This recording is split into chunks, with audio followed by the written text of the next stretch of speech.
All right, so thank you all for coming today. My name is Paul Rana. Let me check real quick. This works. That looks good. My name is Paul Rana. I am a Martinist and a representative of a few different orders in town and both internationally. And this is part one of a new lecture series we'll be doing here at the Austin History Center over the next 6 months or so. Each month we'll have one lecture that we're also trying to broadcast internationally for people who are out of town or part of other over in Europe that want to get involved in these conversations. And each month we're going to pick a primary topic about the history of Martinism and explore it in depth. Today, as part one, we're going to go over the history of the order from the very beginning in the 1770s all the way through to the modern time. So we're going to cover a lot of ground and try to just touch upon each one of these things just a little bit so we can get all in. And then each lecture will go into each section of this deeper in depth and really explore those avenues. So what is Martinism? Let's start with that question. So Martinism, one definition of it would be that it is a Christian school of the Western esoteric mystery tradition that seeks to reawaken in its initiates the knowledge and experience of their own divine origins and powers, so that we may, once again, be enlivened in the fullness of the divine immensity, is the term they use. This pursuit is undertaken not only solely for the benefit of the individual, but for all of humanity and every spirit or being that suffers outside the pale of divine grace. So that's a big mouthful right there, right? And it's beyond our lecture today to go in depth into what Christian mysticism means, to what Hebrew Kabbalah means, the Western tradition. So we're hoping there's some basic knowledge on that, but we'll touch for just a moment. So essentially we're talking about a Christian school of mysticism. This does not mean that it is a religion. This does not mean that it is specifically a religious order. Rather, it is a philosophical group and initiatory order that utilizes Christian symbols and Judaic symbols as a mythology and a structure for self-actualization, self-reintegration, alchemical transformation of the individual. And this is done through a series of initiations, personal practices and meditations, philosophical studies, and group work and private work with your temple brothers and sisters. And as we go through this, if you have any questions, feel free to holler out. And I think I can hear you guys online, so if you have a question, feel free to just jump in, okay? So with that, this tradition, commonly known as Martinism, was born out of the 1700s French Freemasonry, the high-grade Freemasonry. It evolved through the three primary manifestations, which we'll explore today, namely the first manifestation of Martinez de Pasqually and his order of the Elus Cohens. The second manifestation, Jean-Baptiste Willermoz, who created the Rectified Scottish Rite and the CBCS. Number three, Louis-Claude de Saint-Martin, known as the unknown philosopher, a prolific author and writer. And fourth, through Gerard Ancasse, also known as Papu, who was the founder of the modern Martinist tradition. So the origins of Martinez de Pasqually. His full name was, this is a mouthful, Jacques de Libran Joachim de la Tour de la Casa de Martinez de Pasqually. So write that 10 times fast. His origins are rather shady. There's not, no one's exactly sure about some of these origins, but the best we can tell is that he was born around 1727 in Grenoble, France. And various scholars are going to debate this in various levels, but let's say he was born around 1727 in Grenoble, France, from probably emigrated Spanish parents. And we think that his parents were basically converts from Judaism to Christianity. There's also, we'll get into that in a moment. What we do know for a fact is that he inherited a Masonic patent. So back then, Masonry was much different. He inherited a patent, a document. You can see kind of an example. This is his actual patent, which we have resolutions. You can go and see what's going on with it.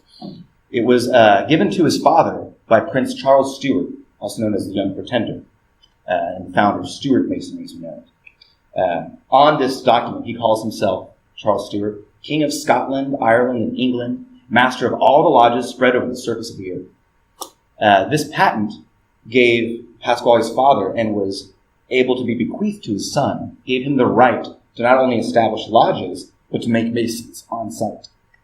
So with this, Pasqually was essentially born into high-grade Freemasonry. Now, Pasqually, we know that he started truly to come onto the scene in the 1750s in France. In 1754, he was a regular Mason. He was involved in regular lodges.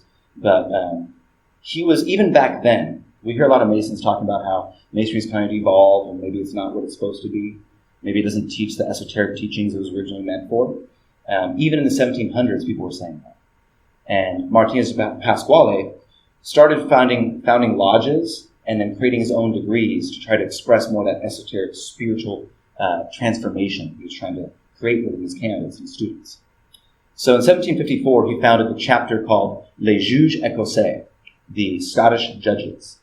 And that was founded in Montpellier. This reference to the judges right away becomes very important in the Yellow Cone. The book of Judges is very important in that book, as are the patriarchs and the hierarchy of the Old Testament. And we'll see that word judges come up later in the tradition. And then in 1760, he founded what was called the Temple Cohen in Bordeaux. And this is the first time we see the word Cohen, which became the future name of his first order. In 1764, he founded the France Elus Cohens, so the elect Scottish, the Scottish elect. And this is the first time we start seeing him use the word Elus. Though there were certain degrees out there, like in the Balot manuscript, that are already having the Elus, the 9, the perfect Elus, things like that. And this lodge became recognized by the Grand Lodge of France in February 1st, 1765.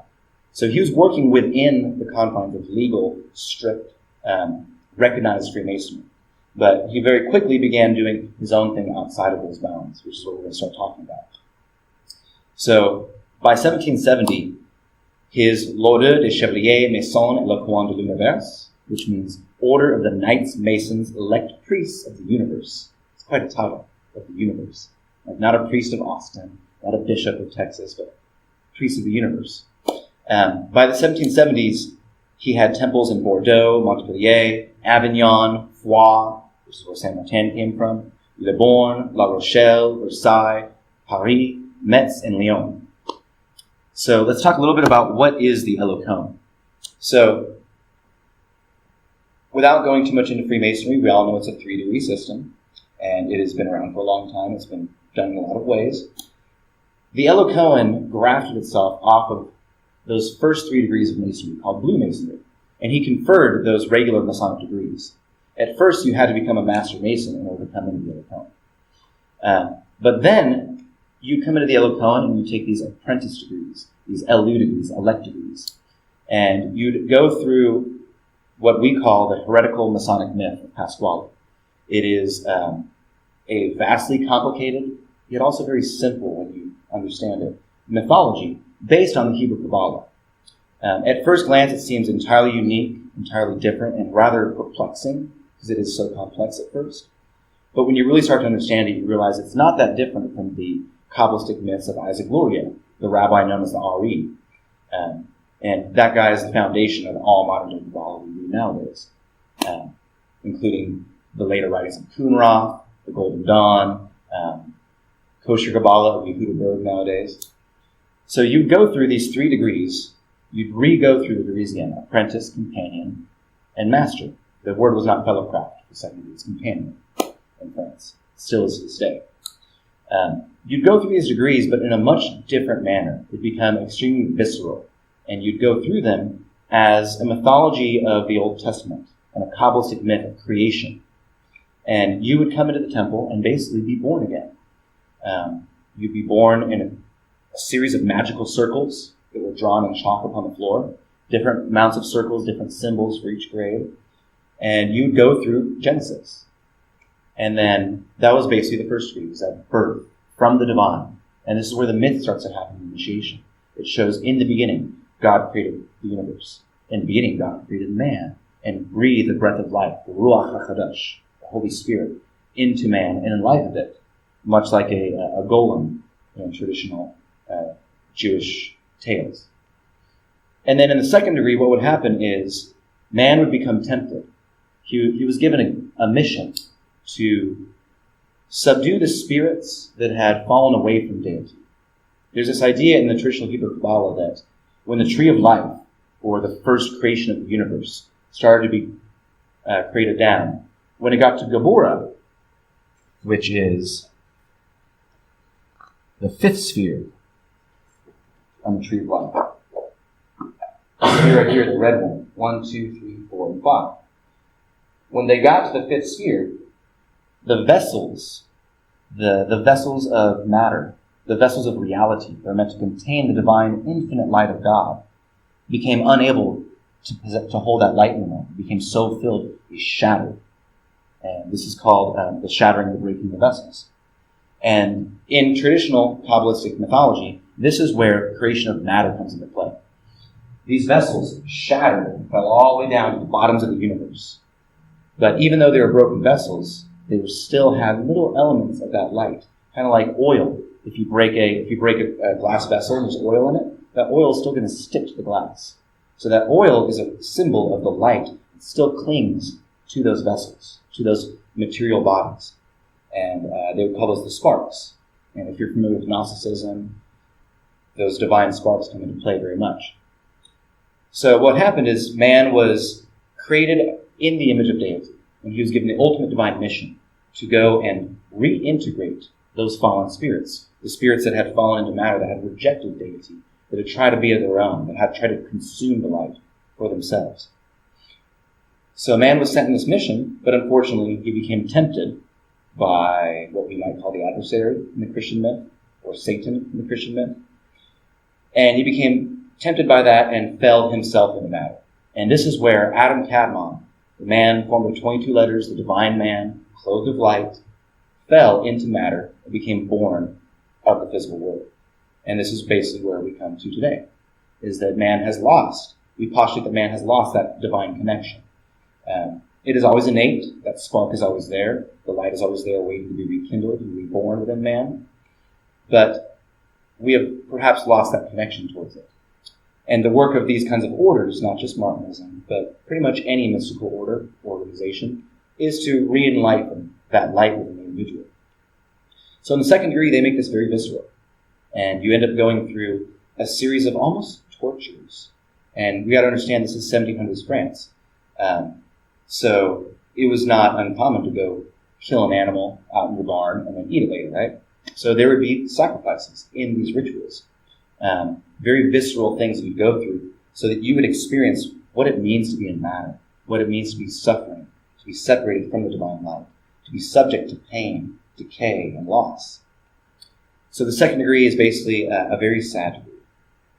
And then the third degree, symbolic master, or a particular master, man begins to get his feet back from underneath him again. And he begins to work towards that original charge that he had, that original mission. And he receives from the order magical ceremonies, symbols, signs, grips, words, spirits, things to work with, practices to help integrate his fallen self. And then we come in, so this is all what we call the porch class, or the parnas. If you imagine King Solomon's temple, we have the porch, then we have the actual temple itself, then we have the sanctuary, the Holy of Holies, all the way in the back. And you follow a linear story in pretty much any initiatory order that does just about that. It goes from the porch to the inner sanctuary. The Elus Cohens made it very visceral.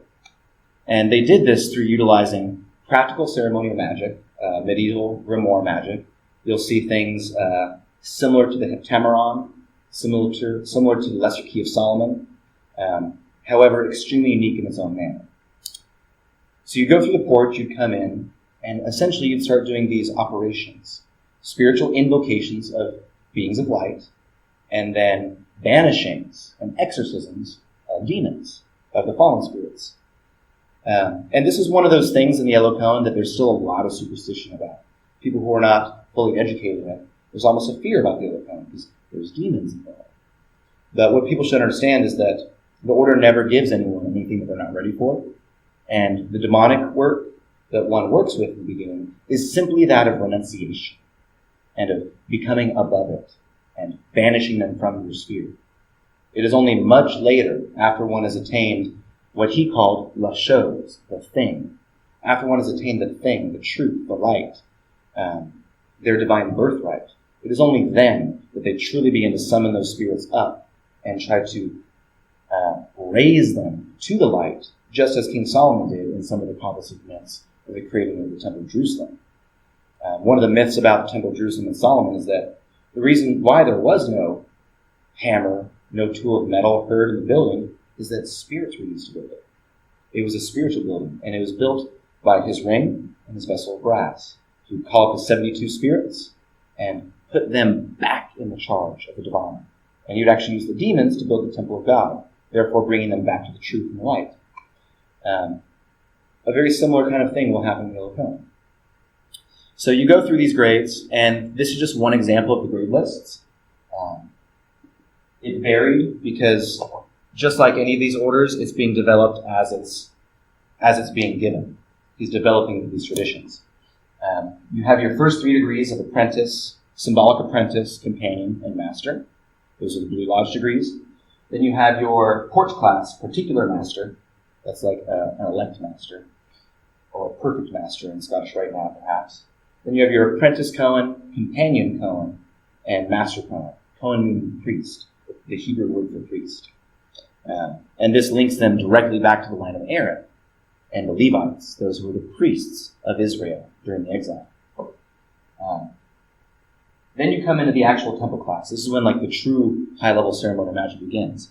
And you have the 8th degree of Grand Master Cohen, also called Grand Architect. So it's a direct reference to the architect of the temple. Then you have the 9th degree, the Grand Elu of Zerubbabel. Zerubbabel relating to the Babylonian captivity. And Zerubbabel being the one that went to King Cyrus and pleaded for him to help Israel to return back to the Promised Land. That is subtitled The Knight of the Orient and the Commander of the Orient. And those have both Masonic style rituals and very magical rituals in them. Then you have finally the sanctuary, the Holy of Holies, the inner sanctum sanctorum. And this is the degree of the Ro Qua.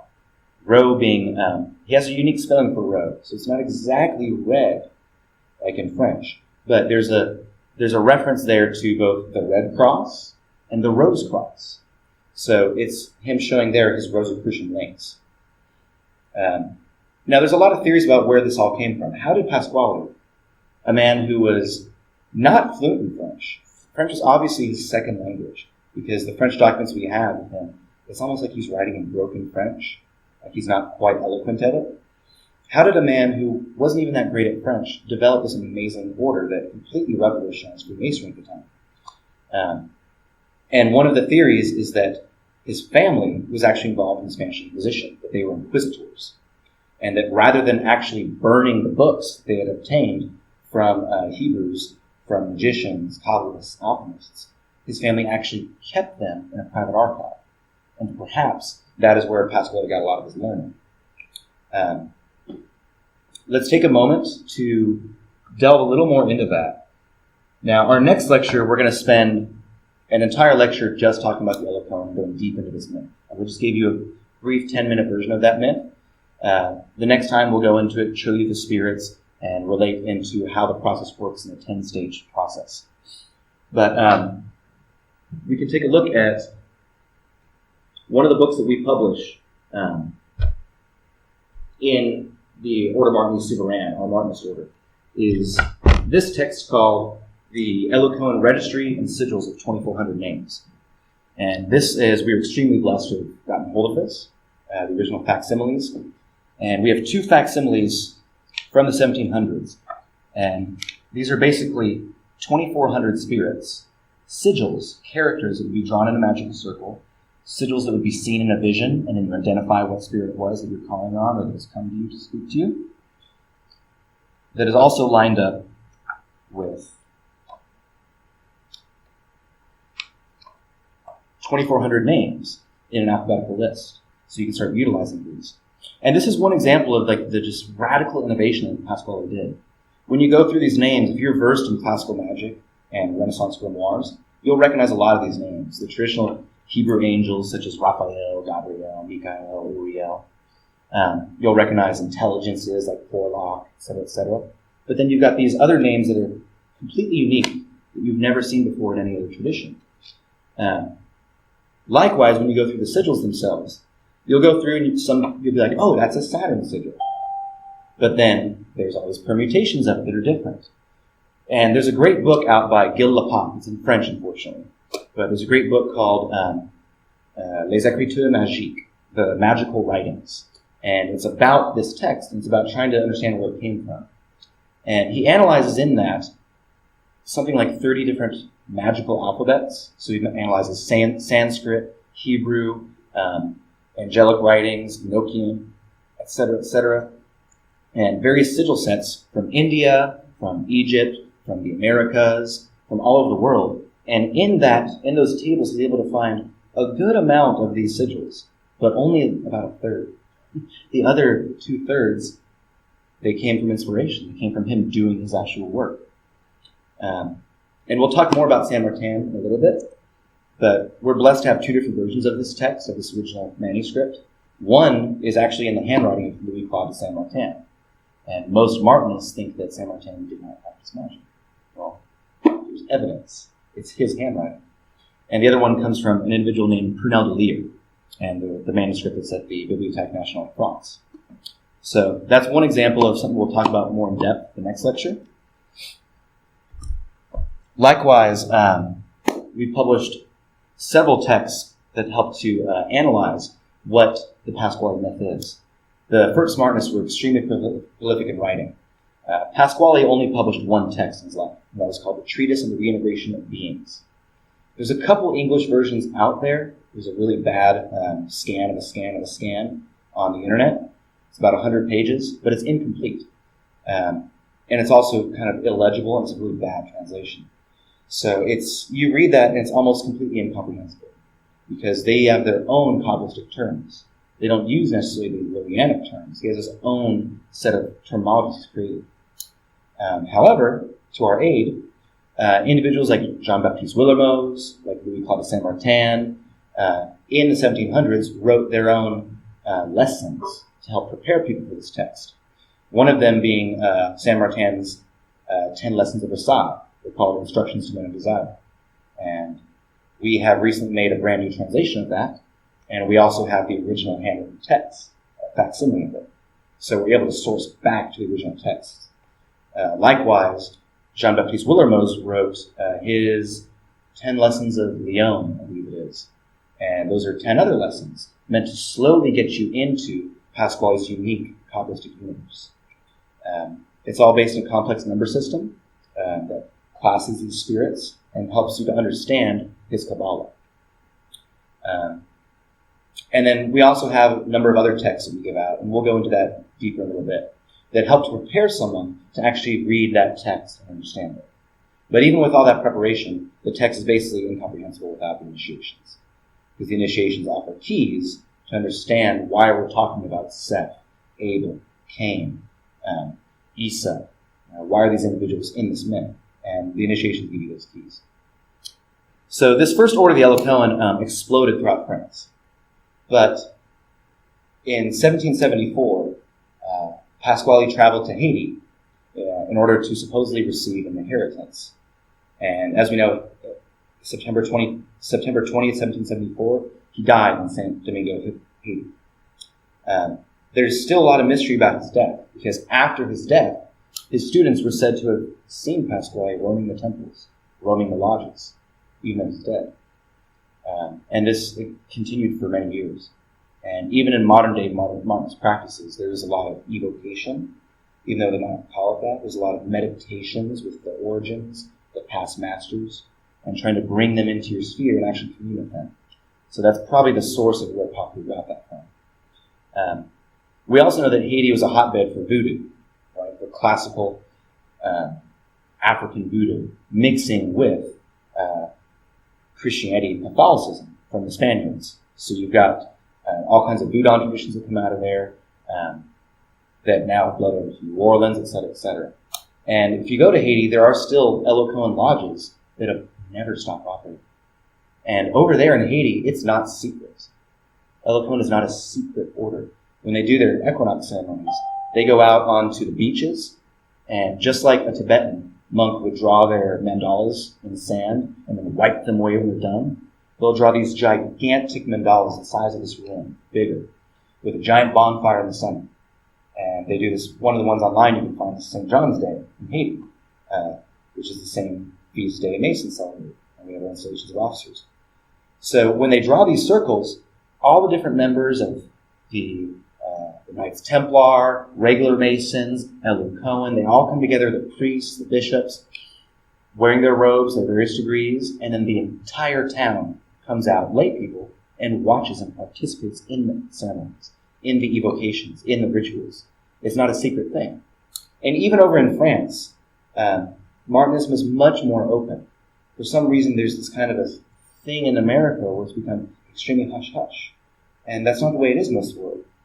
And I think part of that might be just the lack of information that's out there for English speakers. Unless you read French, it's really hard to truly get into Martinism because there's only a handful of texts out there in English. Which is part of our mission, is to translate as much as we can the original documents and then give those to our members to help re-enliven this tradition. So with that, I should also say that there's probably a lot of individuals out here in America that probably won't be very happy I'm doing this. That we're up here talking about these things. But we will never reveal anything that's going to ruin the initiatory process.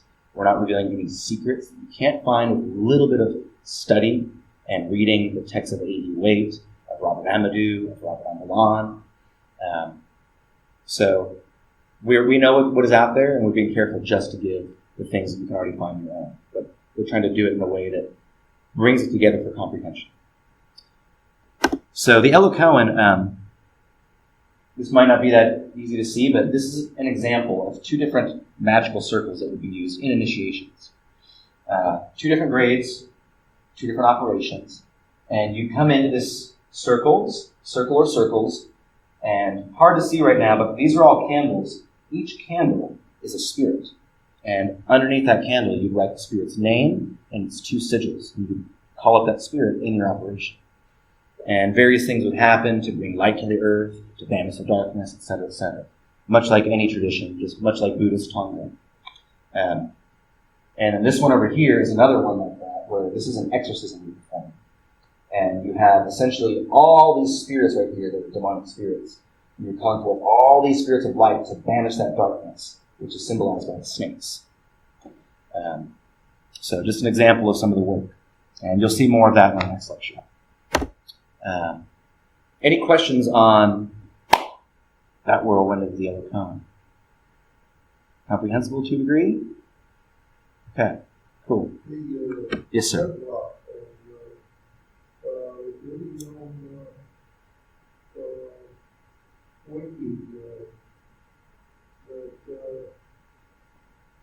The first section of the Sephiroth is called Sophie. Answer for? Answer? Yeah. Yes. So the Greek word is Sophie. It spelled out that was the first cell. Cell.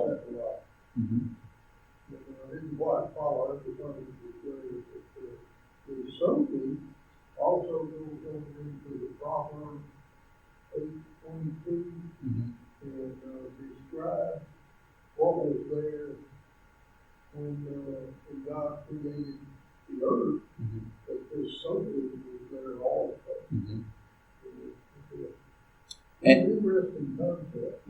and in December, I believe it's in December, we're going to be doing another lecture here with another group. We're called Rosicrucian philosophers in the public. And we're going to do a full lecture on Introduction to Kabbalah. We'll spend 2 hours going through the various versions of the Tree of Life, using a Lorianic lens. And we're going to talk about everything from before creation, and we can summarize this real briefly. Basically, before creation in Kabbalah, you have the infinite. Deity, the all, the one, was everywhere in everything. There was nothing that was not him. It was just deity. And in order to create, deity had to create a space in which it did not exist. Otherwise, it could not create anything. It's already everything. And they call this in Kabbalah the Zim zone. And one way to visualize this is an inhalation. So you can imagine that deity inhaled a little sphere within creation, within reality. a negative space in which nothing existed, a vacuum. And by creating nothing, he now created a place he was not, and it could implant itself in it. So deity exhaled its spirit into it. And that spirit can sometimes be called Sophia, the Shekinah, the Ruach HaKodesh, the Holy Spirit, which in the Holy of Holies of the Hebrews would be symbolized by the Ark of the Covenant, and specifically the mercy seat. The Ark of the Covenant had two cherubim that flank it, Metatron and Sandalphon. And then in the center, the high priest would go in there and meditate before the Ark and wait for the Shekinah to manifest, which is feminine. That is that Sophia aspect. And Gnosticism has a lot of versions of that myth, and we'll explore those much more in depth at our kabbalistic lecture. But yes, that is good to bring up. And it's important to note that we're using this tree life diagram because it's familiar. But they never used the tree of life diagram in Martinism, ever. And if you ever see it in a Martinist temple, that's something they've done in the last 50 years. It's new. They used this diagram called the universal table, which you guys who are online, you can easily look up the universal table and find versions of this. This universal table is kind of similar to the tree of life as far as a hierarchy going down in spheres, but it's also very different. You still have this divine immensity where God was everywhere. And then you have this space, you breathe, and they get space, and then manifestation. And then from this, all the divisions come down. They have worlds they call the immensity sur celeste, the super celestial world, which would be, I guess, what we call heaven. And then you have the celestial world, and that is the planets, the sun, the moon, the stars, etc., etc.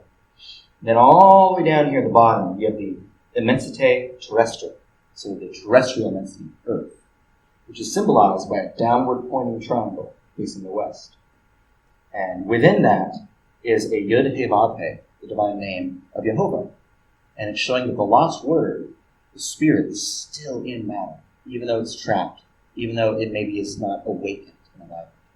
So that brings us back to the original purpose of why we're doing this, is to reawaken the Word in Christian terms. From John 1, in the beginning was the Word, and the Word was with God, and the Word was God. The same was with God in the beginning. Through him all things were made, and without him was not anything made that was made.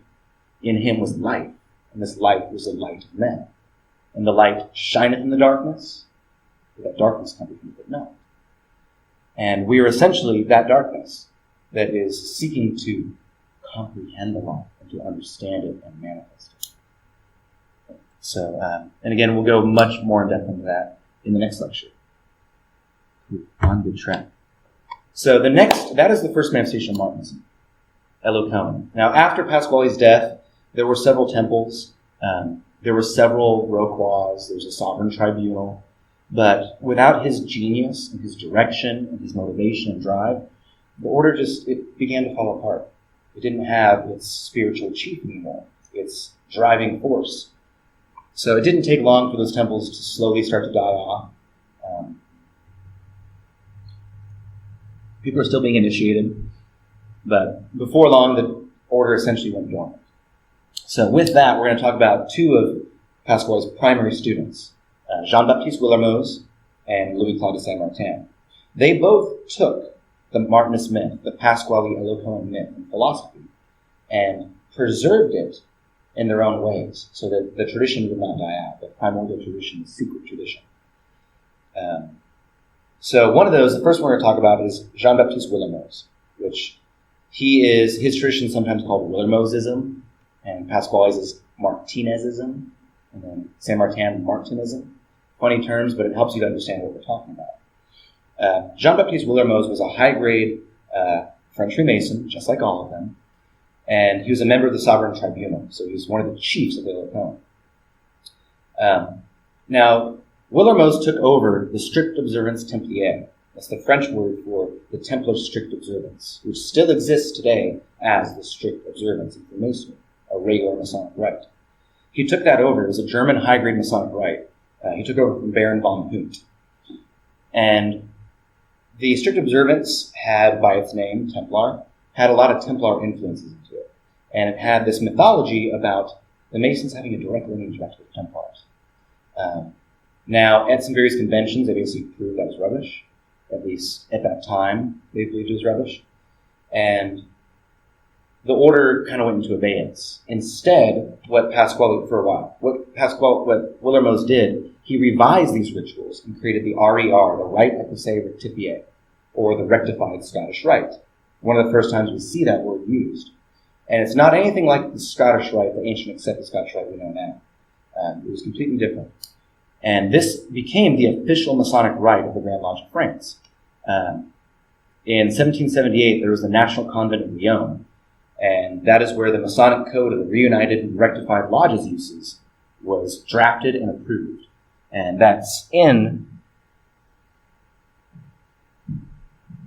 this text that we give out to our members who come into this order and take the degrees. So we always try to reference in our specific order all the original source documents. We try to go back to the source. So this was a code of how the rectified lodges would operate. The hierarchy, the bylaws, etc., what the initiations like, dues, dignitaries, etc. So this became official Masonry in France. Now, at this same, we'll get to that in a second. Then we have, he also created within the RER, so the RER had 3 degrees, apprentice, companion, master. And it had a high degree, a 4th degree, called Scottish Master of St. Andrew. And this was called green masonry, because the temple was green. And we'll get into that more in a moment. Now, Willermoz also created within the RER a secret inner order called the CBCS, the Chevaliers Bienfaisants de la Cité Sainte, which means the Beneficent Knights of the Holy City, a reference to the Knights Templar, the Beneficent Knights of Jerusalem. Their rules were approved at the Convent National de Gaulle, which was held in Lyon, in September and October of 1778. So you had the RER created, and then secretly the CBCS created. And this is a secret inner order, the degrees of 5 and 6. Squire Novice, Ecuyer Novice, so basically a knight's like maid, a knight's little helper guy. And then you had Beneficent Knights, CBCS is the 6th degree. And that was a full spiritual knighting. Then lastly, in 1782 at the Congress of Wilhelmsbad, the Masonic rule for the reunited lodges uses, subtitled, often called nowadays, the Rule of the Order in 9 Points, was approved. And those are the primary foundation, legal documents of that order. Now, this is a very interesting time in high-grade Freemasonry, because in France, you had Adam Weishaupt's Bavarian Illuminati. You had, say in Europe in general, you had Adam Weishaupt's Bavarian Illuminati. You had, which are recently published, those new degrees. Joseph Wages published a book just last year with all the original Illuminati degrees, and it's quite interesting to read. Then there is, obviously, the RER and CBCS. There was the Strict Observance. There's the Golden Rosenkreuz, the Alchemical Rosicrucian Order. There's the Asiatic Brethren. There's all these different groups going on. And basically at these 1778 and 1782 conferences, there was a battle of who's going to win out, who's going to become the official branch. And Weishaupt's group got really upset because they lost. And Willermoz's branch basically took over. But then, so there's this big myth you can read about Weishaupt and Willermoz butting heads, about these different dignitaries trying to shut each other down at these conferences. And that was all true until the French Revolution. Once the revolution happened, basically anyone who was of the elite, of the ruling class, was under threat. And that included all of these guys. Saint-Martin, Willermoz, they were all French dignitaries, of noble birth. Even if lesser nobles, they were still of noble birth. So what happened is, with that Enlightenment era, and with this reaction of modern science back then, which is extremely primitive, these mystical orders felt like they were threatened they might die out. So one thing people very rarely talk about is that in reality, after Revolution, 1791, these orders united. And there's an order that people never talk about. It's been published in 2 books, like a paragraph.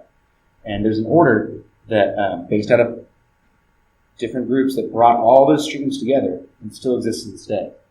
And this has been perpetuated by French royalty and Swedish royalty and Norwegian royalty. So just something to realize that though there were those battles, in the end, they all united. So, the CBCS, what is the CBCS? The CBCS works through the Masonic framework at first. It was originally a legal Masonic branch. It still is a legal Masonic branch. In France, there's even legal Masonic branches in America, such as New York. But it's one of those very few orders that was legally allowed to split off from Freemasonry and initiate outside of it, and without consequences. So therefore, you have high degree of Grand Masters of states, of countries, who are in these non-Masonic CBCS lodges and orders. And it's completely accepted. Some of the highest names you guys know of as Masonic authors are members of these orders. And all you gotta do is search the internet for books they write. So you have those first 3 degrees, and then that follows, in those first 3 degrees, the RER that Willermoz revised, it follows the basic masonry we're used to. However, he starts implanting little seeds of Elus Cohens in it, little seeds of Pasqually's heretical Masonic kabbalistic myth. And they're subtle at first, but when you know what you're looking for, you see them there. And little seeds like uses of the elements, uses of various motions and signs and symbols. And then when you come into the 4th degree, which was an invitation-only degree that people knew about, you had to be invited into, the Scottish Master of St. Andrew, you come into that degree and you go through kind of a spiritual version of Masonry now. Still Masonic framework, you're not like invoking spirits or anything yet. But you go through a reenactment of the first 2 degrees, and they show you the spiritualized aspect of it. The spiritualized aspect of the myth of Hiram. And there's a resurrection that occurs. And there's some really cool things that happen. And it is extremely kabbalistic, and is based essentially on the destruction of King Solomon's temple, and then that eventual rebuilding of the spiritual 3rd temple.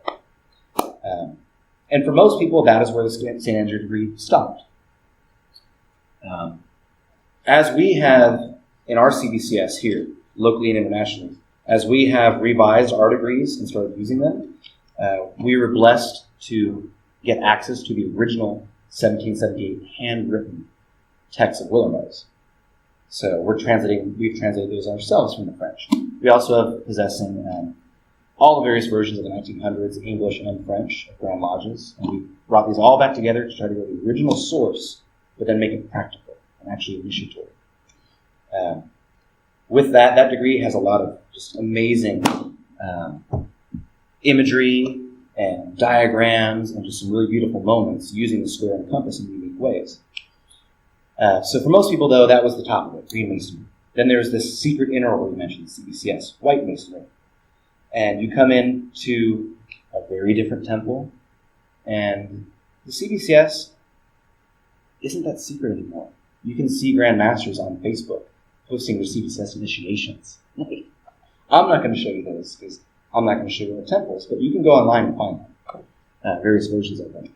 And you essentially have this Templar boson, right? So the black and white flag. And you'll see this done in different ways. White above, black above, left and right. But as far as we can tell, the original version was supposed to be black above, white below, at least in the CBCS, with the red cross in the center. One of the explanations of that is that it shows, it's a war flag, right? And it shows the darkness of war, the darkness of matter. But still, hidden within that is the divine light, the seed, that divine spark we were talking about in the Pasqually myth.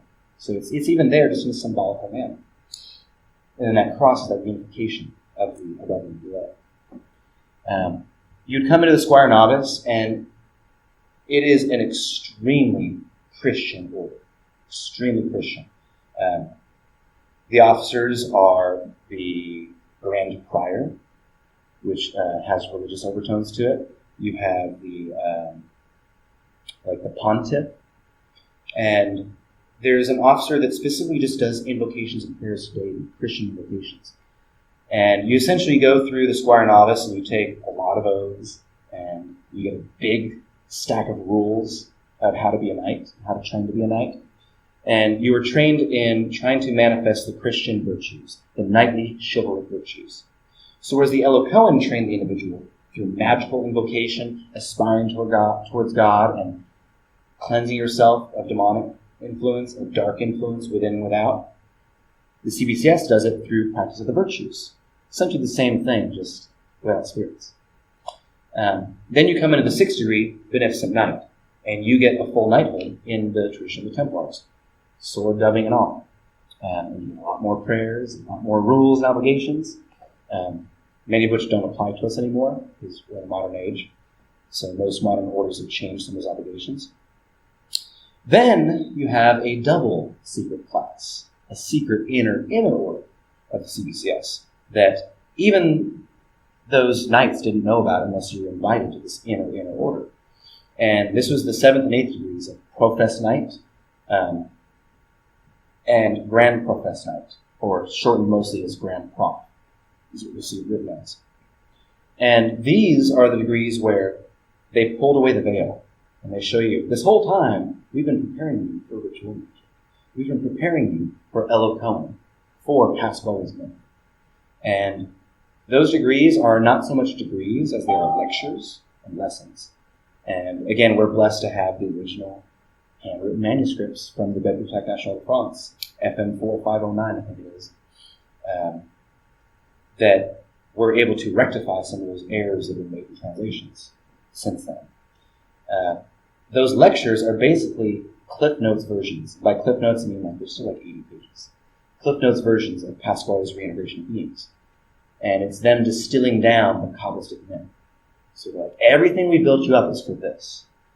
And then it is rumored that at those degrees they began full Reupload initiations. And we'll get more to that in a little bit, about where that happens after that Grand Professed degree. So essentially we have magical tradition of Pasqually on one end, one extreme. We have the other extreme of Masonic, knightly, Christian, Templar virtues, the other one, Willermoz. Okay? Any questions about this section where we're at right now? All right, cool. So let's move on. And here's an example. I know it's hard to see, but this is an original 1778 tableau of a Scottish Master of St. Andrew's Lodge. And this is, you can find this if you just know how to search the archives of the French National Library. And this is an example of one of our modern diagrams of the Templar shield with the pelican nourishing its young from its own heart. So lastly, we come to the one that people talk about the most, and we're actually probably going to talk about the least, because he's already out there already. Louis-Claude de Saint-Martin, the unknown philosopher. Most Martinists, this is the person they identify with. And I think that's usually because people just aren't educated on Willermoz and Pasqually. Scottish Rite Masons tend to be fairly educated on Willermoz because some of his degrees are still practiced around the world, but in a watered-down way. It's lost a lot of the magic. So Saint-Martin was born in January 18th, 1743, in Amboise, France, to lower noble parents. There's so much written out there on his history, so we're not going to go too far into it. But there's also a lot of bad things, like a lot of bad intel out there. A.E. Waite, for example, writes that he was an extremely frail individual, and he was so pious and so holy, like he was almost a sickly man. And I'm not really sure where that came from, because a lot of our other evidence points to the exact opposite, which we'll talk a little bit about. He was originally raised to be a barrister, to be a lawyer. But he just didn't have any desire to do the law. He ended up joining the military, and specifically the Foix Regiment. And it is there in the Foix Regiment, back then, and even nowadays, but especially back then, they had military lodges. So a regiment would also be the name of a lodge. And you can actually go through the French libraries and download the original member lists and meetings of these regiments. You have to search quite a lot to find the right ones. But you can find the Foix Regiment and their member lists. He was initiated in the fall of 1768 to the Elus Cohens. He served as Pasqually's secretary. He was his personal secretary. Took all his notes, wrote everything down, did all the communications between temples, etc., etc. So he's extremely closely tied in with Pasqually. He was one of his brightest students. He rose to the ranks quickly, became a Roquois, became a sovereign of the order, and an initiator. He was a member of the Sovereign Tribunal, which was their Grand Council. One of the famous quotes we see repeated a lot about Saint-Martin is him asking his master, Pasqually, "Master, is all of this really necessary to pray to God?" Meaning like all the magical formulas and circles and prayers and spirits and insanity. And Pasqually said, "We must make do with what we have until someone makes something better." It's a paraphrase. But basically, this is what we got. So, no, it's not necessary, but this is one way to do it. And now in the Martinist tradition, we have 3 different ways to do the same thing. Some are more efficient than others. Some might be better than others at getting to the final realization. But there are different modes for different temperaments.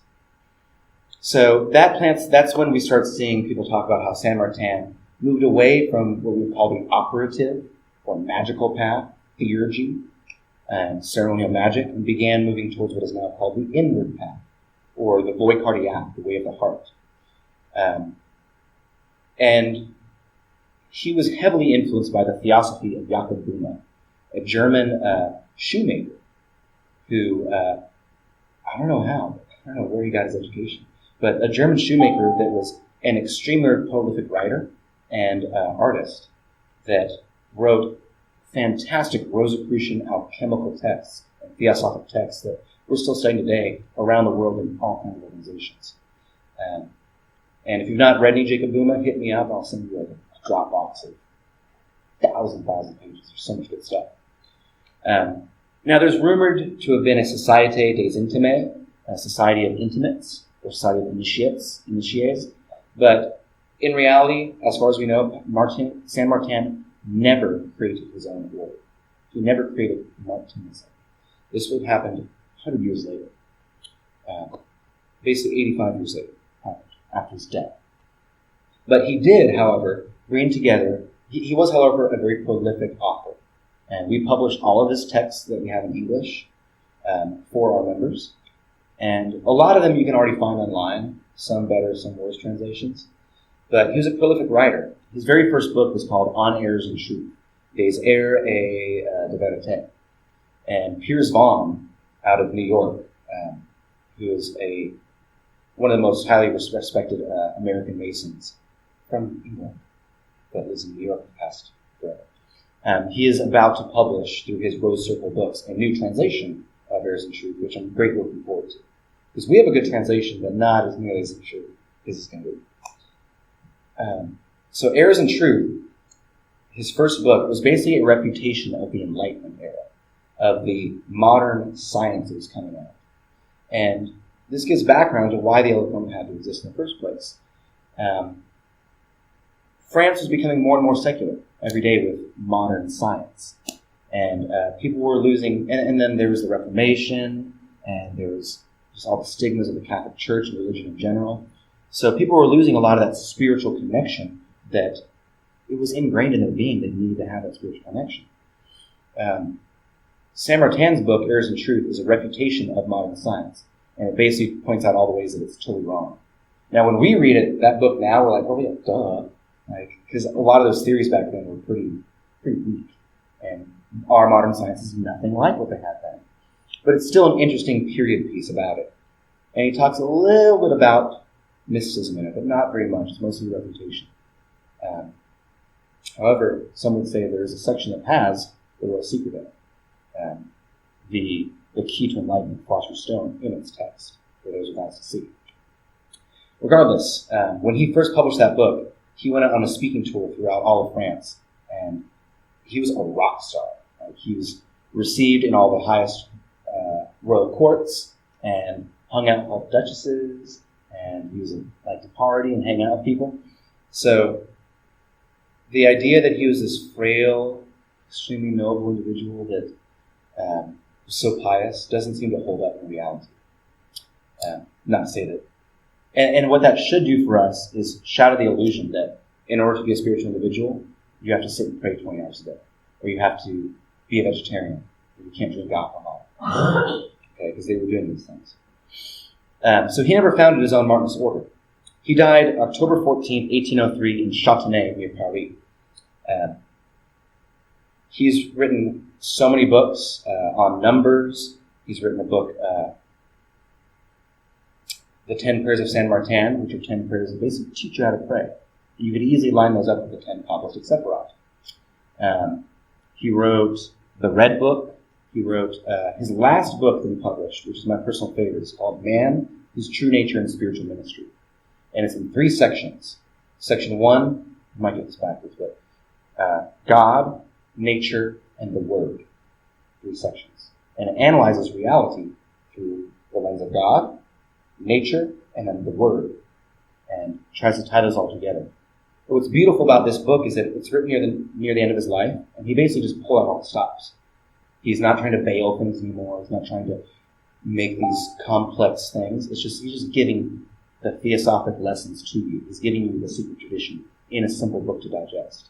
So if you would like to read Saint Martin, I'll be with that book. Man, His True Nature and Spiritual Ministry. It's the clearest, the easiest. So let's talk about the development from him. Like we said, Saint Martin never actually created a Martinist order. He did, however, have book clubs. He'd have groups that would come over to his house, individuals that would study one-on-one or in small groups. And one of the myths about him is that he conferred a one-on-one initiation, kind of similar to an ordination in a Gnostic church or Apostolic church, similar to a Buddhist empowerment or a Reiki empowerment or something like that. But even then, it's mostly conjecture if that actually existed or not. We do know that he removed himself from all Masonry before the end of his life. He completely removed himself from lodges and asked for his name to be stricken. He did not want to be associated with Freemasonry anymore. However, the people that say that he was not a magician, that he was not an active LFO member, he remained an active LFO member to the day he died. And we have evidence of that with our texts, where he hand-wrote 2,596 magical sigils. And it's identical to Cavaliers. Basically, in these old orders, you'd get a manuscript, and you'd be asked to copy it by hand. And that would be your personal copy, so you're going to make sure you do it right. Otherwise, you're going to have messed up spirits. So we know that he was a magician. He was a practicing mystic and magician. But he is attributed to the way of the heart.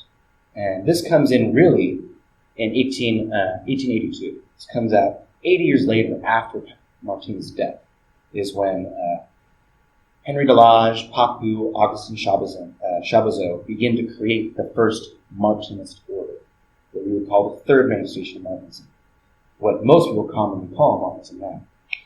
So, to jump forward 80 years, in 1882, there was the initiation of Papou by Henry de Lage. Now, this initiation was a spiritual affiliation only, with no traceable lineage back to Saint Martin. It was an inspired initiation. And we're not exactly sure, maybe, what happened in that. I'm sure you can research it, but it was a spiritual affiliation to Saint Martin, the unknown philosopher. And then in 1886, Augustin Chabozeau, a very important name that we're going to see in the next 50 years of Martinism, was initiated by Amélie de Bois-Mortemart. Notice that's a woman. The Elus Cohens was one of the first orders, Masonically, to initiate women. Jean-Baptiste Willermoz's sister became a Roi and a sovereign of the order. And this was the 1770s we're talking about. They were already initiating women. They were very ahead of their time. She was initiated by Henri de Latouche, who was initiated by Adolphe de Saint-Brolé, who made a spiritual affiliation to Saint Martin with Antoine Hannequin. But again, there's no fully traceable lineage. There's a missing initiator there. In 1887, Papou founded officially L'Ordre Martiniste, the Martinist order, the OM, or in America we call it MO generally. But OM is the French version, which conferred initiation inspired by Saint Martin. Now, this new order Martiniste was based on the Masonic system of 3 degrees. It is said that there really only is one Martinist initiation, that is the degree of SA. The first 2 degrees are merely preparatory degrees to get you ready for that spiritual transmission, that etheric link. And And we'll talk more about that in a moment. Now, in 1891, Papu formed his sovereign council, his grand council of the Order Martiniste, known as the Supreme Conseil. The original Order Martiniste and almost all of its successors, numerous successors and Martinist offshoots, utilize a 3-degree system: associate, initiate, superior, and connu. And you're only considered truly a Martinist at SI. The first two are preparatory. Just like Masons, an apprentice can't wear a Masonic ring, or shouldn't. A fellow craft shouldn't wear a Masonic ring. Only at Master you're like truly a Masonic member. So at the 3rd degree is where you get that full affiliation. And we're going to talk about those degrees in just a minute. Then there are further degrees beyond that are administrative degrees. In Martinism, there really is just those 3 degrees. But then every order is going to be different here. Some orders utilize different titles, some do it different ways, but it's pretty common that there's something called CI, Consecrated Initiator. And it's essentially a consecration, kind of like a Gnostic or a apostolic order, in which you're conferred by a bishop the right to be a deacon, or the right to be a priest, etc., or a cleric, or a doorkeeper, or a lay servant. And this CI consecration gives you the right to initiate the first 2 degrees only. So associate, initiate. There is a 4th degree, administrative, called superior and connu initiator. And that means unknown superior initiator, SII. And this is what gives the individual the right to make SIs, to initiate up to the 3rd degree. Lastly, you'll see a slew of different titles for the same degree. Either SIIL, Superior and Connu Initiator Liber, Free Initiator, or SIIV, SII 4th, or even SIGI, Superior and Connu Grand Initiator, or also we see that term in the Scottish Rite now. It could also mean Superior and Connu Grand Inquisitor, or Grand Juge. Come back to the judges again. This is done in different ways and orders. There's the SI, and then there's the free initiator. And there's been a lot of politics about this. A lot of orders have done away with the free initiator, because a free initiator means that you have the right to leave an order and go found your own. You have the right to become a Grand Master. Much like Pasqually's patent that his father gave him back in the 1700s. It gives you that right to found lodges and found Grand Lodges. So there are still a few orders that use that, but generally the free initiator, people work outside of order systems. And it'd be like, I come to a brother and be like, do you want to become a Martinist? We do it privately, one-on-one. And we'll get a little more into that as we show you how we developed Ordre. That 3rd degree, superior and connu, SI, is a very important term in Martinism. It means unknown superior. And there's this idea in Martinism. I'm not sure if you saw those pictures of the masters each slide, but their faces are blacked out. They're silhouettes. There's this idea that you are wearing a mask to the world, that you are unknown to other men and women, that when we come into a temple, we don't see Paul Rana, we don't see Joe Blow. We see the light. We see an aspirant. And we try to see that light within them, not their face, not their personality, not their honors and titles and grades or job or any of that. But we see beyond the physical into the spiritual. And that has developed quite brilliantly in the system. With that being said, that Papu did not have a traceable lineage, and we'll prove that in a little bit, it is absolutely amazing what he and Chabazot and Charles Detre did together. When they created this Martinist order, the initiations are just the most amazing thing. And it has very little to do with the Cohen, very little to do with the CBCS. But what they created, they utilized new symbols. They utilized the original Elus Cohens hexagram that we've been seeing, a very complex hexagram, but they simplified it to just this simple pentacle, this simple hexagram. A circle with a hexagram with a cross in the center and a hexagon of dotted lines around it. And that is the primary symbol of Martinism, the Martin's pentacle. They utilize this very unique set of regalia. There's no Masonic aprons. It's various robes and cloaks and a accoutrements that an individual would wear. And this simple 3-degree system brought you through a myth to the truth. And I would say that despite all the various downfalls that sometimes happen in certain Martinist orders, or maybe the lack of teaching that can sometimes happen within those, this version of Martinism is, in my opinion, the most effective Martinist way of getting to the truth, coming to enlightenment, coming to the Philosopher's Stone. It is efficient, it is clean, it is not very easy to get lost in. It can get very easy to get lost in the Golden Dawn. Very easy to get lost in the Remark, Ceremonial Magic. Very easy to get lost in the Repellent. The CBCS sometimes maybe it's got all the virtues, it's there for those to see it, but it doesn't really drop the hammer very effectively, I think, the truth. Whereas Martinism it works in such a beautiful way. So we have to give Papu, even though he didn't have a lineage, we have to give him that credit that he created something very special. Yes, sir. Was the title Superior Company used before the Martinist order? Before Papu? Also, does it have any relationship historically with the fourth period in the Scottish Rite? Those are good questions. So the question was the term superior incognu utilized before Papu's Martinist order? We'll start with that one first. And then you said, is there any connection to the Scottish Rite, fourth degree, perfect master? So let's start with the Scottish Rite first. You can go to the Baylock manuscript, which is, you can find it online from the French libraries. There's so much you can find if you know how to read French and search in French. You can find the Baylock manuscript, which has some of the oldest versions of what we now call the Scottish Rite, and they're very different. And even the modern-day Scottish Rite has links to some of these degrees. Some of the same symbols we utilize. We're not going to express that just because we be respectful of the orders. But some of the same symbols and signs are utilized in both these orders. So there is a link there. And a lot of that link probably comes from Willermoz and his CBCS, Rectified Scottish Rite. As far as the SI, superior incognu seems to be the word SI was utilized by Pasqually, as well as was SJ, sovereign judge. And in French, an I and a J sometimes get flipped, just like in Hebrew. An I and a J get flipped. Yehovah, Yehovah, Jehovah, Yaheshua, Yeshua, etc. Because when you transliterate, it's not perfect. A Yud can be a Y, an I, or a J.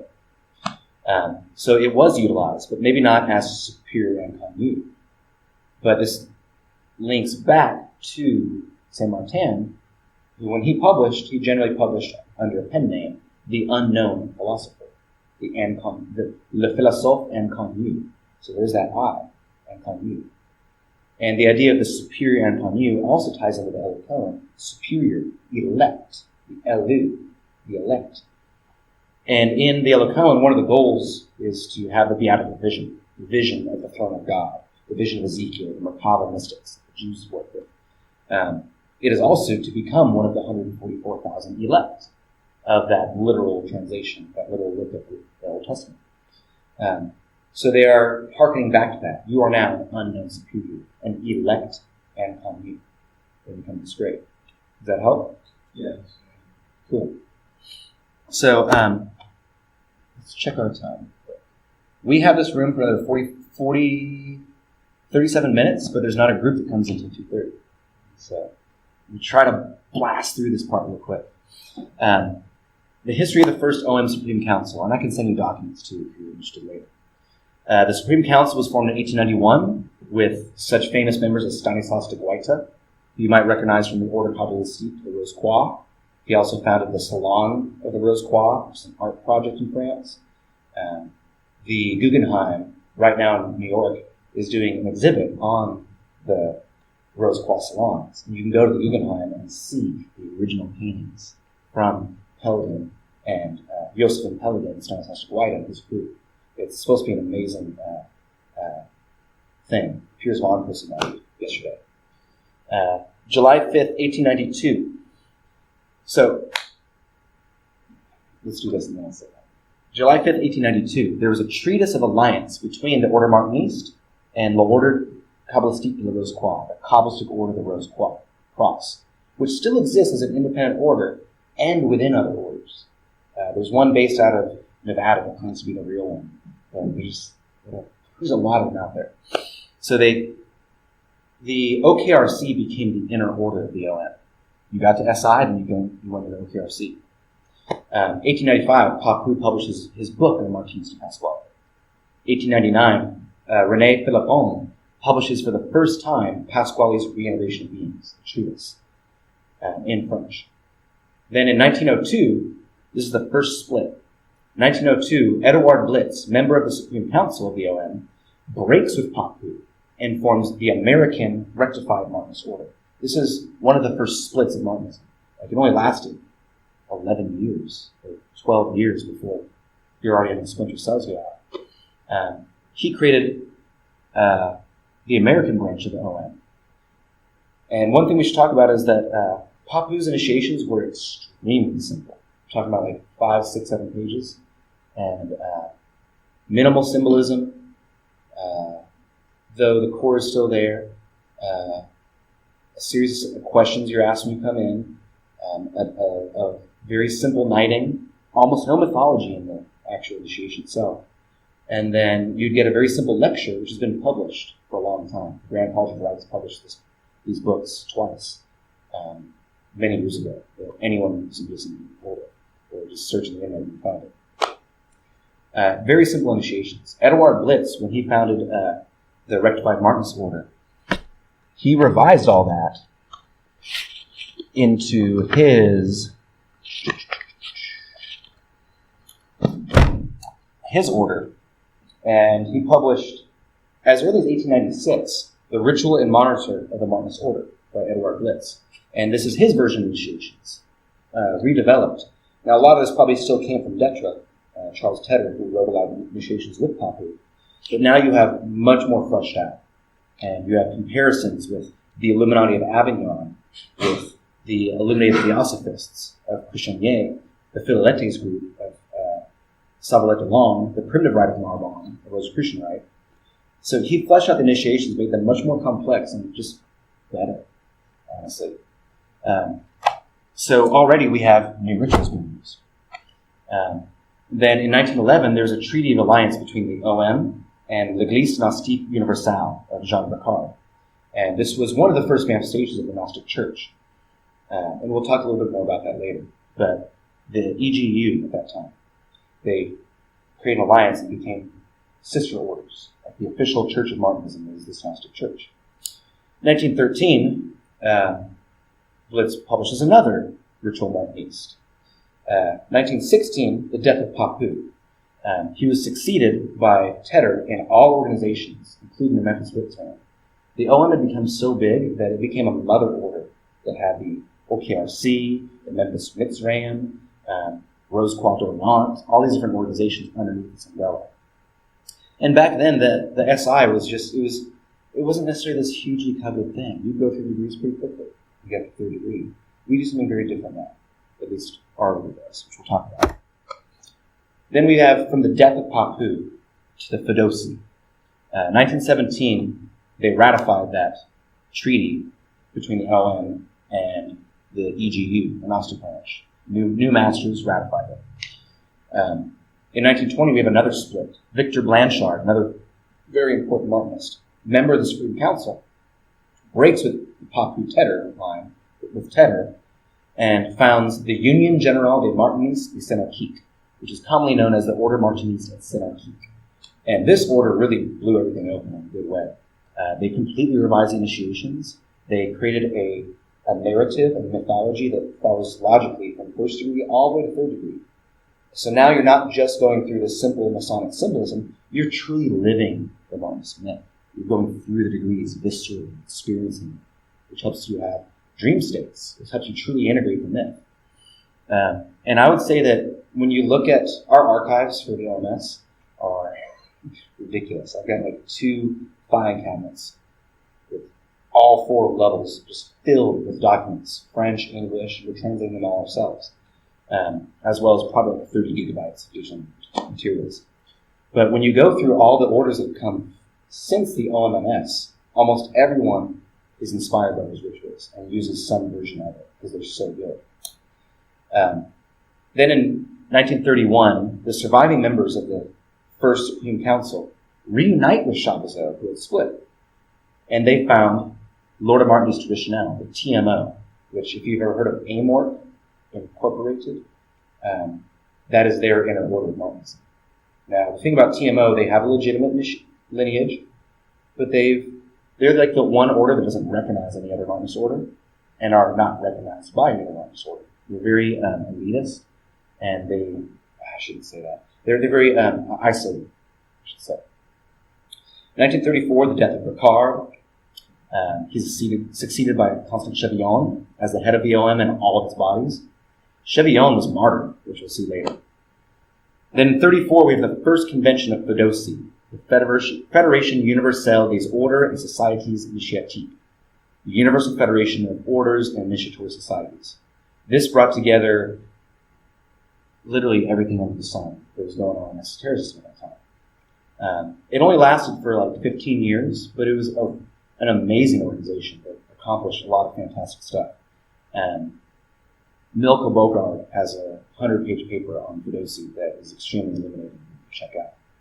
And likewise, if you're interested in this stuff, we can give you Milka Bogard's Manifestation of the Martinist Order, which is like a 200-page awesome document about these orders. And just to keep things moving so we don't run out of time, all these orders started splitting and reforming. Then Ambalan comes around in the 40s and revives the Yellow Cohen for the first time. He rewrites the Yellow Cohen and finds original source materials that they didn't have before. He begins doing the equinox operations, the ceremony magic operations again, in France in 1942. The first night was just 8 people. The next equinox was 12, 16, and it was 24. Then it was all over France. And they would all meet at the exact same time at midnight on the equinox and do their operations. And this is when Martinism really came back to life. It was under Ambalan. We have him to thank for almost everything. So all these things happen. Augustin Chabazot died, and then Philippe Ancasse takes over, and just all these things happen. Ambalan becomes the head of just about everything everywhere, and then in the 40s, 1948, he publishes Martinism, which in that book he proves the invalidity of the Papou Saint-Martin lineage. He proves that it never existed. But he also proves that he was able to go to Russia and find the princes, the lineages of the princes that Saint-Martin personally initiated that have an unbroken line of succession through the CBCS, the RER. So he, at first, that was kind of his way of being like, you guys are fake and I'm real, political battle. But eventually what happens is they all reunite and they share lineages. So when Martinist orders battle about who has lineage, most of them have lineage nowadays. It's kind of a moot point because Ambalan and his successors shared everything. So most people do have lineage. The question is, do they have teachings? Just because you have a lineage doesn't mean you actually have documents or teachings or know what we're talking about. So all these things happen. The RER gets a new grand priory. Orders split and fall and unite, etc., etc. New orders are created. L'Ordre Martiniste de Pasqually, L'Ordre Martiniste Libre. The Union of Martinist orders forms and is dissolved. The Ordre Martiniste Initiatique comes around, etc., etc. And then in the 90s, Robert Amadou and Serge Caillet founded the Elisar Institute, which is not an order, but it's an institution dedicated just to study, research, and dissemination of the tradition. And they've been extremely helpful to the Martinist tradition in reviving all this stuff. So with that, let's talk a little bit about some of the different kinds of orders that are out there. You come into, and this is not meant to to be a bash towards any other order, it's just to help everyone have education on what these orders are. There is an individual recently, I'm not going to say any names, but did a lecture and said that if you're not a part of the order Martiniste and the Grand Master did not approve your initiation, you are not a Martinist. And if you take that perspective, then basically 90% of Martinism and its history shouldn't exist. And 90% of it is illegitimate. And all the great writings of these individuals that have enlivened the tradition so much over the past 100 years don't qualify. So if we throw out Ambulan, we throw out Amadou, we throw out all these individuals that split, Edouard Blitz, Augustin Chaboseau, we throw these individuals out, what do you have left? You have just this very weak system of high-grade masonry that's just a Grand Master's Club, instead of actually doing its own purpose of transmitting light and transforming people's consciousness. So everyone's entitled to their opinion, but most Martinist orders will say that if you're a Martinist, you're a Martinist. I don't care what order you are, you're a Martinist. Because they all have lineage, and the whole thing about Martinism, it was never meant to be this battle of orders and politics. That's completely antithetical to its principles and what it's supposed to be about. So anyways, any questions on all of that before we're going to start talking about the modern presentation? So, we here in Austin have been working Martinism for quite a long time, in various ways, in various organizations. And Friday, October 13th, 2013, we founded the Ordre Martinez Souverains, shortened as the OMS. It was founded by 6 initiators, from various orders and lineages. And what happened is we were involved in an order that got really political. There was a change in leadership, and things just went south. And we didn't want to be a part of that anymore. So we stepped back, we resigned from that order in all leadership positions, we closed our temple with them, and went independent. And we just spent about a year, just collecting information from all of our initiators and contacts internationally, and we're extremely blessed to have some really good contacts that just gave us everything. And we just collected all these lineages, rituals, curriculum, and manuscripts from the tradition, and we realized how big the tradition is. When in 2013, we knew nothing, relatively nothing, about the Elus Cohens and the CBCS. We had little snippets that most people get from internet sources. But since then, we've been able to get initiated through all these degrees, revise all of them, translate manuscripts, and begin the reconstruction of the Martinist tradition for the next generation. So our organization brings together all 3 branches of historical Martinism: the Elus Cohens, the first manifestation, the CBCS, the second manifestation, and the Way of the Heart, Saint Martin. Our original tenets, our work is exemplified by the intentions of the founding members in these 5 points. Namely, Martinism exists for the sole purpose of the transmission of the light and is a vehicle for the gift of the royal secret, as we call it, the stone of the philosophers, which dissolves and unites all mysteries of heaven and of earth. That is its only purpose. If you're doing something else, you're missing the point. This gift carries within it the rights and burden of self-sovereignty. That's why our name is Souverain. It's inherent. The OMS will make sovereignty, the truth, the core of its initiations, rituals, doctrine, and the order, while staying true to the historical landmarks of Martinism. And there's a great document by Ridgely Hunt on the public domain called Landmarks of Martinism. The Grand Council of SI, which is our Grand Council, will develop and perpetuate Martinism in line with the principles above for its transmission in a new era. And if the order should ever cease to operate by the above principles, shall be dissolved. So that was our original tenets we wrote in October 2013. Since then, we've completely revised the Martinist tradition. And just like every other order, we start with a 3-degree system: associate, initiate, SI. But what we do differently is we infuse each of those degrees with the old currents. So the first degree is also an example of the first manifestation of Martinism, the Elus Cohens. We call it the associate Elu. Instead of just the associate Elu, the associate elect.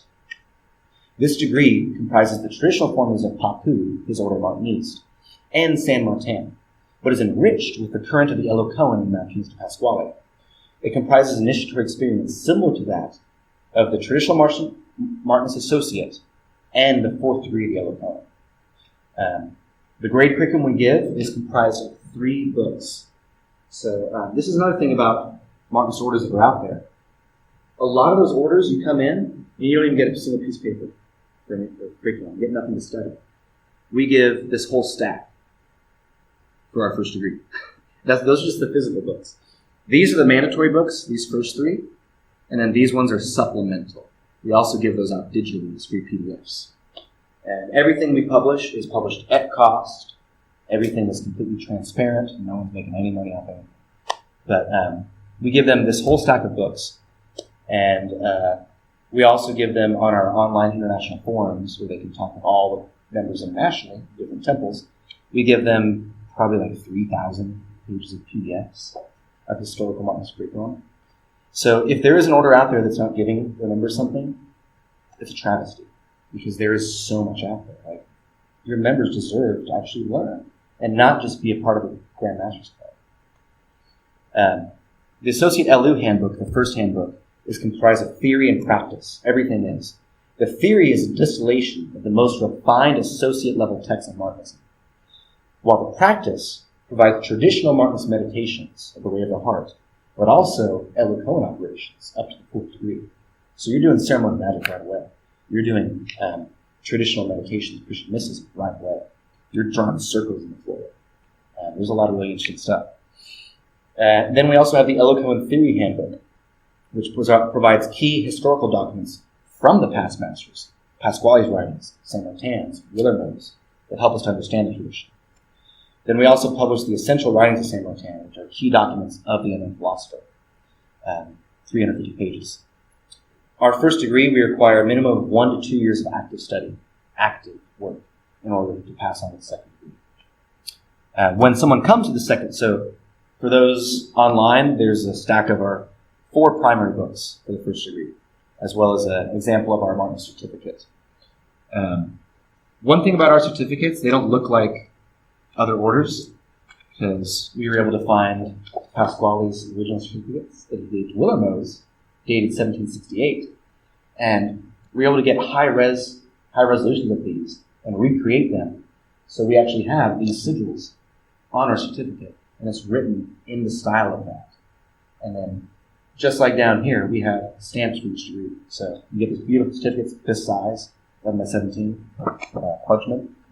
So as much as we can, we try to go back to the original sources and utilize that. Unlike other Martinist orders, that there's some orders you'll go in there and they'll teach you the lesser banishing ritual pentagram. Like, that's a Golden Dawn technique from way later. That doesn't belong in Martinism. Unlike them, we only use the Martinist tradition. We only use source texts. We don't try to create something new that's not necessary. Our second degree of Initiate Chevalier. Initiate is the traditional. Chevalier means knight. So Initiate Knight, or Mystic Knight. This continues the work of the first degree. And it comprises the traditional formulas of Papu and Saint-Martin, but infused with the current of the CBCS of Jean-Baptiste Willermoz. In addition to an innovative way of the heart second degree, it comprises an initiatory experience from the CBCS distilled from the 4th degree Scottish Master St. Andrew, the 5th degree Squire Novice, and the 6th degree Beneficent Knight, grades of Willermoz. Those things are implanted and distilled into the degree itself. The Initiate Handbook, this one's just one handbook, but you still get all this extra digital stuff. This handbook consists of theory and practice, again, just like the first. And we get CBCS lectures for all those grades that teach you about the Temple of Jerusalem, teach you about the classical virtues, chivalry, spiritual knighthood. And we extend the Elus Cohens operations now to a 9-month operation, in which a 9-month mystical and magical operation with prayers 4 times a day and a big ritual once a week that requires what Pasqually called passes, or visions, signs, that you have to relate to us and write a paper on. We have to see fact that you're actually getting the work done. And there are tests, and you should actually see certain visions, certain things. And over that 2-year grade, you have to provide those in order to get into the SI degree. So we hold things to a much higher standard. Part of the reason why we've infused those traditions into the grades is, first of all, it works naturally. We go through the first manifestation, the second, then the third. But also, we want our SIs to not just be SIs by title only. Not just be like, here, give us some money, you're an SI. We want them to be fully conversant, fully knowledgeable so that the day after initiation, they could turn around and start a temple. And they are fully conversant in the entire Martinist tradition, unlike so many SIs that are out there, unfortunately. So there's an example for those on the internet of the covers of our Initiate Chevalier curriculum.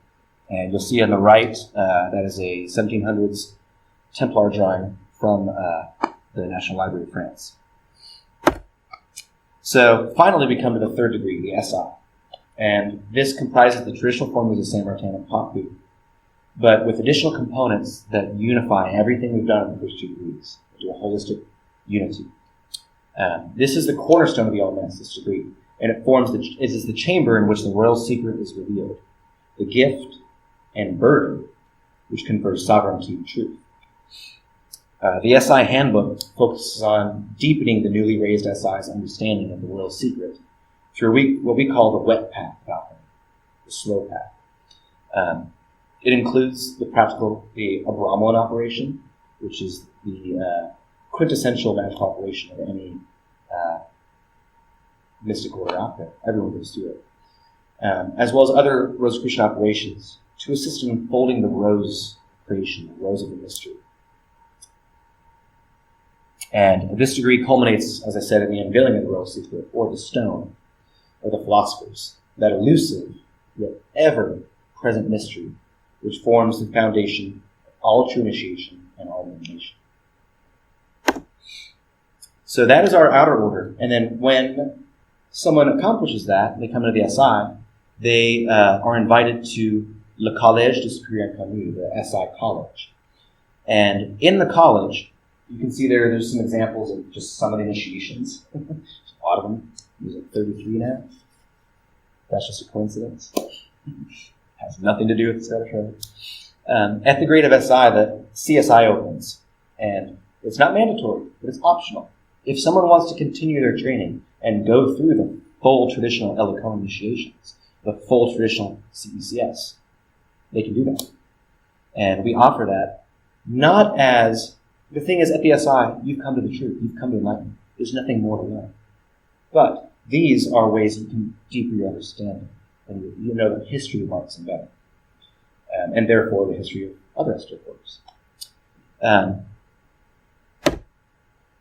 Here's some examples of some Elus Cohens operations and initiations. Again, more circles that are used in various operations. And then we have the Grand Council. Bad title, I should say Grand Council. We have the Grand Council, just so everyone knows. We're very transparent about the order. The order is governed by the Grand Council, which forms the sovereign tribunal of the order. All local lodge masters and councils are appointed by the Grand Council. The local masters and temples have a certain autonomy in day-to-day operations, such as admission of candidates, elevation candidates through grades, through the first two degrees. The GCSI, however, the Grand Council does all third-degree initiations. Everyone has to initiate by the council, so we know it's done right. So the SI works. Likewise, the Grand Council does all SIIs and makes all masters, etc., etc. And it is composed of a tribunal of 3 individuals. There's never one person running the order, because that's how bad things happen. There's always a triangle, there's always a balance there. Another unique thing that we've done is we mentioned how there was a treaties signed between the Gnostic Church and Ordre Martiniste back in the early 1900s. Martinism played an important role in the French Gnostic revival, as did the Gnostic Church. And most of today's Gnostic currents come from this era of these Martinist individuals. Some Martinist orders still publicly or privately ordain in the Gnostic Church. For us, in order to re-enliven this historical aspect of Martinism, the bishops of the OMS, which we have multiple bishops within our order, have brought together dozens of Orthodox and Gnostic lineages. And our ordinations are unique in that they are actually initiatory and they're alchemical. It's not like what you're going to get from the liberal Catholic Rite or from the EGAC or Ecclesiastica, et cetera, et cetera. It'll have those cornerstones, but there's alchemical processes you're going through, inner theosophical processes. And this is just an example real quick. I know you guys can't really read that probably, but these are an example of some of our Orthodox apostolic successions. We have the Roman Catholic successions. We have the Antiochian Jacobite, Russian Orthodox, Coptic Orthodox, Liberal Catholic Church, you name it, basically. And then these are some of our Gnostic successions. So Ecclesia Gnostica, Templar Gnostic churches, etc., etc.